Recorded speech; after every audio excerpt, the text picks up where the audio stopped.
नमस्ते। India news का digital platform देख रहे हैं आप। आपके साथ हूं मैं सोनल दहिया। सोशल मीडिया पर इन दिनों 75 हार्ड चैलेंज काफ़ी ट्रेंड कर रहा है। लोग हैशटैग 75 हार्ड डालकर अपनी फ़ोटोज़ वीडियोज़ डाल रहे हैं, एक्सरसाइज कर रहे हैं, अपना बैलेंस डाइट ले रहे हैं। लेकिन क्या आप इस चैलेंज के बारे में पूरी तरह से जानते हैं कि ये चैलेंज है क्या?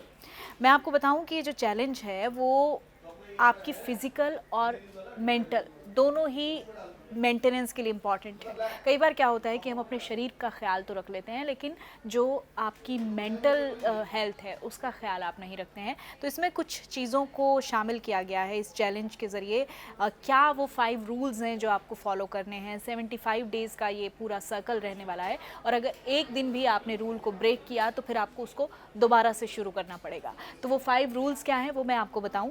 फिक्स डाइट को आपको फॉलो करना है। इसकी एक फिक्स डाइट है जो आपको रूटीन में वही डाइट फॉलो करनी है।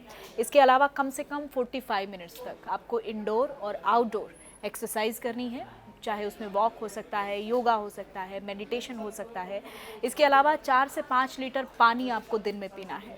ये एक हेल्थ के लिए वैसे ही बहुत बेनिफिशियल है कि कितना लीटर पानी आप पीते हैं। इस चैलेंज के अकॉर्डिंग 4 to 5 लीटर पानी जो है वो आपको दिन में पीना है। किसी नॉन फिक्शन बुक के कम से कम 10 पेज आपको पढ़ने हैं। बुक जो है वो नॉन फिक्शन होनी चाहिए, उससे आपको कुछ सीखने को मिलना चाहिए। रोज़ सेल्फ़ी या फ़ोटो से आप सेल्फ़ ट्रैकिंग भी कर सकते हैं। तो आप जब एक्सरसाइज करते हैं तो अपनी कोई फ़ोटो पोस्ट कर सकते हैं, और वो जब आपके का चैलेंज कंप्लीट होने वाला होता है उस दौरान कोई सेल्फ़ी आप ले सकते हैं। तो ये 5 रूल्स हैं जो आपको फॉलो करने हैं। और इस चैलेंज का फ़ायदा क्या है? इस चैलेंज के देखिए वैसे तो गज़ब के फ़ायदे हैं। जब आप 75 डेज़ तक किसी एक ही रूटीन को फॉलो करते हैं, और वो भी हेल्दी रूटीन को फॉलो करते हैं, तो फिर उसका आउटकम भी आपको एक टाइम के बाद दिखाई देता है। तो आपकी जो फिजिकल और मेंटल हेल्थ है वो अच्छी रहे, इसके ज़रिए कोशिश ये की गई है कि 75 डेज़ का सर्कल ऐसा बनाया जाए जिसमें आप अपना बेहद ख्याल रखें।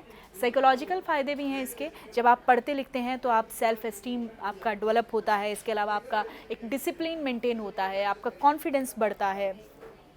शरीर को तो फ़ायदे मिलते ही हैं। अगर आप वज़न आपका ज़्यादा है तो आपका वज़न कम होता है। किसी बीमारी से आप ग्रसित हैं तो उस बीमारी से आप निजात पा सकते हैं। इम्यूनिटी आपकी बढ़ती है, आपका स्टेमिना बढ़ता है। इस चैलेंज से बहुत सारे लोगों का ये भी कहना है कि क्या कोई नुकसान भी है। देखिए, जो ये चैलेंज है ये एंडी फ्रिजेला जो हैं उन्होंने अपने अकॉर्डिंग क्रिएट किया है। इसका कोई साइंटिफिक उन्होंने इम्पॉर्टेंस नहीं बताया, या किसी किसी तरह से इसका कोई साइंटिफिक रूल्स नहीं बनाए गए हैं। ये रूल्स उन्होंने अपने अकॉर्डिंग बनाए हैं। एक टाइम टेबल बनाया है, एक 5 रूल्स बनाए हैं जो आप फॉलो करेंगे तो आपके शरीर को और आपके मन को इसका फ़ायदा पहुंचेगा। लेकिन कई बार क्या होता है कि हर किसी का शरीर जो है वो अलग अलग तरीके से रिस्पॉन्ड करता है।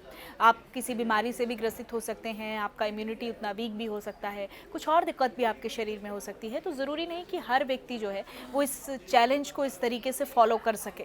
तो इसके लिए भी ज़रूरी है कि लोगों को इस पर ख्याल रखना चाहिए कि उनका शरीर कितना तैयार है। मान लीजिए आप ओवर एक्सरसाइज करते हैं, तो अगर आपको कोई इंजरी है, उस इंजरी में आप एक्सरसाइज किए जा रहे हैं, ओवर एक्सरसाइज कर रहे हैं, तो फिर आपके लिए खतरनाक हो सकता है।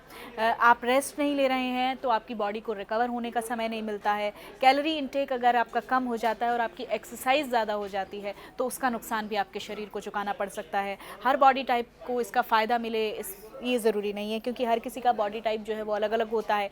डेली बिजी लाइफ में इसे मैनेज करना मुश्किल होता है, क्योंकि कुछ लोग बहुत आसानी से मैनेज कर पाते हैं लेकिन कई लोग मैनेज नहीं कर पाते हैं। फेल होने पर आपको डीमोटिवेशन भी हो सकता है कि आपको लगे कि जो है आप खुद को कमतर महसूस करने लग जाएं कि मैं ये नहीं कर पाया। तो इस तरीके की कुछ परेशानियां भी हो सकती हैं, क्योंकि चैलेंज है और इस चैलेंज को एक्सेप्ट करना ईजी नहीं है। 75 डेज़ तक आपको एक डाइट फॉलो करनी है, एक रूटीन फॉलो करना है। लेकिन अगर आपका शरीर उसके लिए तैयार नहीं है तो फिर उसके साथ ज़बरदस्ती भी मत कीजिए। अच्छी चीज़ है आपके मेंटल और फिज़िकल हेल्थ को मेंटेन करने के लिए, लेकिन अपने शरीर को सबसे पहले समझिए, जानिए कि आपका शरीर क्या इसके लिए तैयार है। उसके बाद ही आप ये 75 डेज़ का चैलेंज लें, और कोशिश करें कि हर दिन अपने शरीर को, अपने मन को स्वस्थ रखने के लिए कुछ समय अपने लिए ज़रूर निकालें, क्योंकि ये सबसे ज़्यादा ज़रूरी है। जब आप अपने आप को स्वस्थ रखते हैं तो फिर आपको हर चीज़ जो है वो बेहतर नज़र आती है, और न केवल शरीर बल्कि आपकी मेंटल हेल्थ भी उतनी ही इम्पॉर्टेंट है।